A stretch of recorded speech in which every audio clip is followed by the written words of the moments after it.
नमस्कार, मैं हूं साधना भारती, कांग्रेस की राष्ट्रीय प्रवक्ता और भारतीय ओबीसी महासभा की मुख्य संयोजक। किसी भी सत्तासीन राजनीतिक पार्टी के बड़े नेताओं के अनैतिक, अहंकारी, अत्याचारी कार्यों की तुलना रावण के कार्यों से करना या रावण से करना अलग बात है। यह एक राजनीतिक तंज कसने की भाषा शैली हो सकती है, मगर किसी विपक्षी पार्टी के बुजुर्ग दिग्गज दलित नेता के अकस्मात अस्पताल में एडमिट होने की खबर सुनने के बाद एक सत्तासीन पार्टी के कार्यकर्ताओं और समर्थकों द्वारा सोशल मीडिया पर उनकी तुलना रावण से करते हुए उनकी मृत्यु की कामना करना तो सत्तासीन पार्टी के कार्यकर्ताओं और समर्थकों की अमानवीय, अनैतिक, अभद्र, अनुचित, अहंकारी, मनुवादी सोच को दर्शाता है, जिसका प्रदर्शन सत्तासीन बीजेपी के कार्यकर्ताओं और समर्थकों ने सोशल मीडिया पर 1 अक्टूबर 2025 को कांग्रेस के राष्ट्रीय अध्यक्ष दिग्गज दलित नेता माननीय मल्लिकार्जुन खड़गे जी के अकस्मात बीमार होने की खबर आने के बाद किया।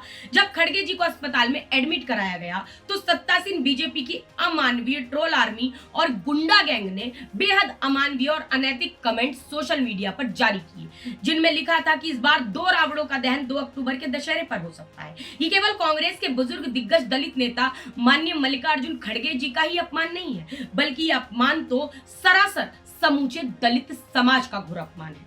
सत्तासीन मनुवादी वोट चोर विशैली बीजेपी के बड़े नेता तो दलितों, पिछड़ों, आदिवासियों और महिलाओं को भारतीय संविधान में हक और सम्मान दिलाने वाले संविधान निर्माता बाबा साहेब भीमराव अंबेडकर जी का भी घोर अपमान करने से पीछे नहीं रहते।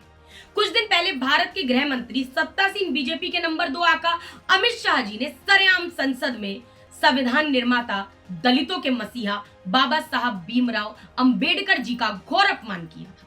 सत्ता के मद और घमंड में चूर होकर अहंकारी अमित शाह जी ने राज्यसभा के पटल पर कहा कि अभी एक फैशन हो गया है अंबेडकर अंबेडकर अंबेडकर। इतना नाम अगर भगवान का लेते तो 7 जन्मों का स्वर्ग मिल जाता। वोट चोरी से बनी सरकार के शिखर पर बैठे मनुवादी संघी सोच के अनुयायी अमित शाह जी को शायद यह एहसास नहीं है कि बाबा साहेब भीमराव अंबेडकर जी दलितों के लिए किसी भगवान से कम नहीं है। गृह मंत्री अमित शाह जी के अंबेडकर विरोधी वक्तव्य की घोर निंदा करते हुए कांग्रेस के राष्ट्रीय अध्यक्ष दिग्गज दलित नेता मल्लिकार्जुन खड़गे जी सहित समूचे विपक्ष ने नैतिकता के आधार पर गृह मंत्री अमित शाह जी से उस समय इस्तीफा भी मांगा, मगर वोट चोर विचैली बीजेपी के किसी भी सत्तासीन गालीबाज नेता में नैतिकता नाम का कोई तत्व मौजूद नहीं है। वोट चोर विशैली बीजेपी के बेशर्म, बेहया, बेगैरत नेताओं की कार्यशैली में नैतिक मूल्यों का कोई स्थान नहीं है।